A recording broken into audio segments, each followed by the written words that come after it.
حضرت سالبہ بن عبد الرحمن میرے کریم محبوب علیہ السلام کے صحابی ہیں، غریب ہیں۔ غربت بڑی اعلیٰ چیز ہے، ہاں غریبی بڑی نعمت ہے، یہ آزمائش ہے، اس میں کوئی شک نہیں، لیکن قیامت والا دن پتہ چلے گا جب غریب چھلانگ لگا کے جنت میں داخل ہو جائیں گے۔ اور امیر تو کھڑے ہیں نا، میرے نبی پاک نے حضرت عبد الرحمن ابن عوف کو، حضور صبح صبح اٹھے تو نبی پاک کی آنکھوں میں آنسو تھے، فرمایا میرے عبد الرحمن بن عوف کو بلاؤ۔ حضرت عبد الرحمن بن عوف آئے تو حضور نے سینے سے لگا لیا، نبی پاک کھول کے روئے، یا رسول اللہ حضور کیا ہوا؟ فرمایا عبد الرحمن رات میں نے خواب دیکھی ہے، سارے جنت میں چلے گئے، تو پیچھے رہ گیا، تو پیچھے رہ گیا، میں کھڑا تیرا انتظار کرتا رہا، میں تیرے بغیر جا نہیں سکتا تھا، پھر تو آیا ہے تو تیرا سارا وجود پسینے سے بھیگا ہوا تھا۔ حضرت عبد الرحمن ابن عوف تڑپ کے روئے، قدموں پہ سر رہا، حضور میری غلطی۔ فرمایا یار تیرے پاس مال بڑا ہے، تجھے حساب دیتے دیتے لیٹ ہو گئی، تیرے بیگ کھل گئے، تجھے حساب دینا پڑ گیا، تو لیٹ ہو گیا، میں پریشان ہو گیا۔ حضرت عبد الرحمن ابن عوف نے 100 گھوڑا مال اوپر رکھ کے حضرت عبد الرحمن نے حضور کی بارگاہ میں پیش کیا، کہا یا رسول اللہ یہ۔ اور پتہ ہے ایک دن کیا ہوا؟ ایک دن سرکار کے وصال ظاہری کے بعد حضرت عبد الرحمن ابن عوف نبی پاک کے گھر کے دروازے کے باہر آ کے بیٹھ گئے اور یوں سر کو پکڑا ہوا ہے، رو رہے ہیں۔ حضرت ام سلمہ حضور کی زوجہ باہر آئیں، کہا بیٹا عبد الرحمن کیا ہوا؟ جب پوچھا کیا ہوا تو اور کھول کے روئے، کہا کیوں روتا ہے؟ کہا اماں جی جب تک میرے محبوب حیات ظاہری میں تھے مجھے بتاتے تھے یہ مال نہ کما، یہ کم، میں حضور سے بات کرتا تھا تو حضور روک دیتے تھے، اب مجھے ظاہراً بتانے والا کوئی نہیں، مال کے ڈھیر لگ گئے ہیں، آج حساب کرنے بیٹھا ہوں تو حساب نہیں ہو رہا، سوچتا ہوں اگر میں پھنس گیا تو مجھے کون اس سے بچائے گا؟ آپ محبوب کی زوجہ ہیں، میری ماں ہے، میں آپ کے پاس آیا ہوں، اماں جی مجھے بتائیں میں کیا کروں؟ تو حضرت ام سلمہ بھی رو پڑی، کہنے لگے محبوب تھے، میں کہاں ان کی ترجمانی کر سکتی ہوں، میں نبی پاک کی ترجمانی کیسے کروں؟ کہا اماں جی خدا واسطے مجھے کوئی حکم دے دیں، مجھے لگتا ہے عبد الرحمن برباد ہو جائے گا، ہلاک ہو جائے گا، خدا را مجھے کچھ بتا دیں، اتنا سارا مال ہے میں کہاں اس کا حساب دوں گا، مہربانی فرمائیں، یہ تجارتیں میرے گلے پڑ رہی ہیں۔ حضرت ام سلمہ کی جب منت کی تو فرمانے لگی جا بیٹے آدھا خیرات کر دے۔ کتنا؟ 2.5% نہیں، کتنے فیصد ہے؟ 50%، 50%۔ حضرت عبد الرحمن ابن عوف گئے اور 50% خیرات کر کے کہنے لگے اماں میں نے 50% دے دیے، میں بچ جاؤں گا نا، میں بچ جاؤں گا، میں دے آیا ہوں آدھا۔ تو حضرت ام سلمہ فرمانے لگی میں نبی پاک کی بارگاہ میں سفارش کروں گی تیری، اور نبی پاک اللہ کی بارگاہ میں سفارش کرے صلی اللہ علیہ وسلم۔ حضرت سالبہ بن عبد الرحمن، حضور دعا کر دیں، غریبی ہے، میرے نبی پاک نے فرمایا تجھی اس حال میں ہے بہتر ہے،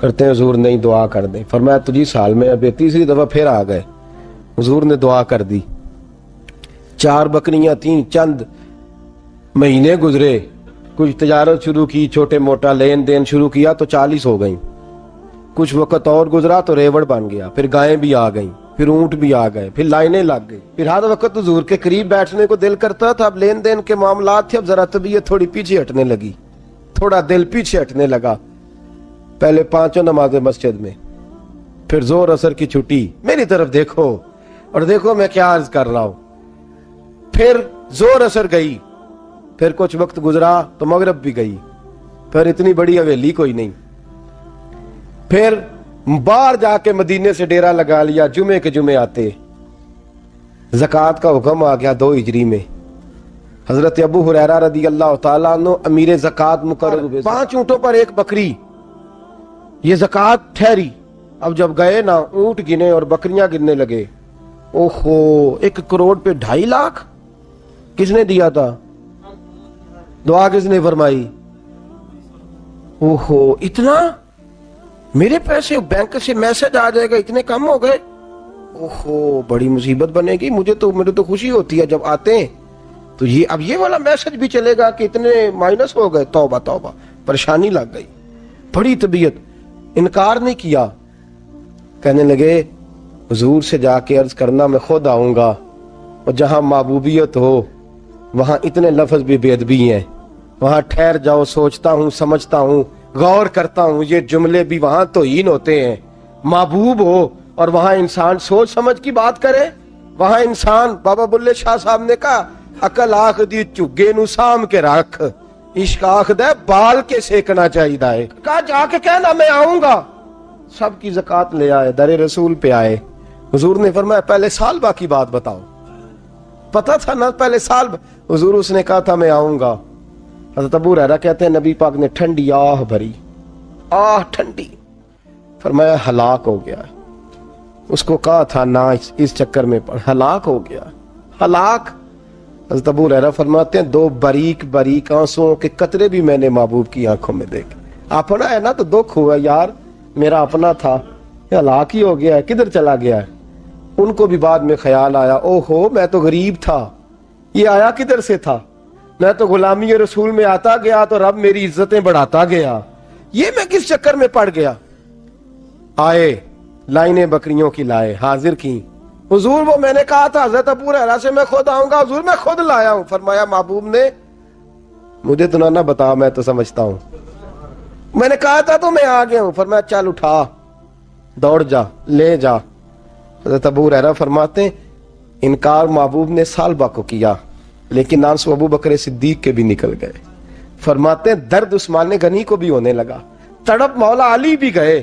فرمایا جا لے جا، نہیں چاہیے تیرے پیسے۔ فرماتے ہیں سالبہ نے ہاتھ باندھے، کہا محبوبہ غلطی ہو گئی، حضور مجھے، فرمایا تجھے کہا نہ تیرے نہیں چاہیے، نکل جا۔ حضرت ابو ہریرہ فرماتے ہیں جب نبی پاک نے رخ پھیرا تو صحابہ کی زبانوں پہ بھی جاری ہو گیا یہ تو ہلاک ہو گیا۔ کہتے ہیں مدینے میں قحط پڑ گیا، محبوب نے فرمایا بلال تو بھی آج لا، ایک خشک چھوارا حضرت بلال کا قبول ہو گیا۔ لیکن سال با لائنیں لگی یا مال کی، فرمایا جا لے جا، تیرا قبول نہیں ہے۔ فرماتے ہیں تڑپتے رہے ساری زندگی اور مال کو دیکھ دیکھ کے آہیں بھرتے رہے، لیکن کریم نے اس تجارت کو قبول۔ حضرت ابو بکر صدیق کے پاس آئے، سرکار کے وصال، حضور قبول فرما لیں۔ فرمایا ساری دنیا کا قبول ہے، جس کا میرے نبی نے قبول نہیں فرمایا میں کیسے قبول کر لوں۔ حضرت عمر فاروق کے پاس آئے، فرمایا نہ تیرا قبول نہیں۔ حضرت عثمان کے زمانے میں وصال ہو گیا۔ عزیز یاد رکھ، تجارت وہ والی کر جو تجھے نجات دے، اس چکر میں نہ پڑ جا جو تجھے الجھا دے، جو تجھے الجھا دے۔ قرآن مجید کی آیت آئی اقترب للناس حسابہم وہم فی غفلۃ معرضون، لوگوں کا حساب قریب آ گیا ہے اور وہ ابھی بھی غفلت میں پڑے ہیں، ابھی بھی 2 کے 4 اور 4 کے 10 کر رہے ہیں، حساب کا وقت قریب آ گیا۔ حضرت انس آئے مسجد سے، ایک صحابی مکان بنا رہے تھے، جھونپڑی تعمیر کر رہے تھے۔ حضرت انس کو پریشان دیکھا تو کہنے لگے انس خیر تو ہے، کوئی نئی آیت تو نہیں آئی؟ تو جناب انس کہنے لگے آیت تو آ گئی ہے، رب نے کہہ دیا کہ حساب قریب آ گیا، تیاری کر لو۔ جھونپڑی بنا رہے ہیں، محل نہیں، جھونپڑی بنا رہے تھے، ابھی دیوار کچی مکمل نہیں ہوئی تھی، ہاتھ جھاڑ دیے صحابی نے۔ ادھر رخ پھیرا تو حضرت انس کہنے لگے کہاں جا رہے ہو؟ کہنے لگے بھئی میں حساب نہیں دے سکتا، میں مصطفیٰ کے پاس جا رہا ہوں، میں نے نہیں دیوار بنانی، بس بھئی میری اس دوڑ سے بس میں کوئی نہیں حساب دے سکتا، میں کمزور ہوں۔ میرے رسول کائنات صلی اللہ تعالی علیہ وسلم نے میرے دوستو تجارت کرو لیکن اس کو عبادت سمجھ کے کرو۔ اگر تمہیں چوک وہاں دکان پہ بیٹھے خدا بھول جاتا ہے اور سودا کرتے وقت رب رسول کی باتیں تمہیں بھول جاتی ہیں تو پھر تو تم وانتم موردون میں ہو، پھر تو تم غافل ہو۔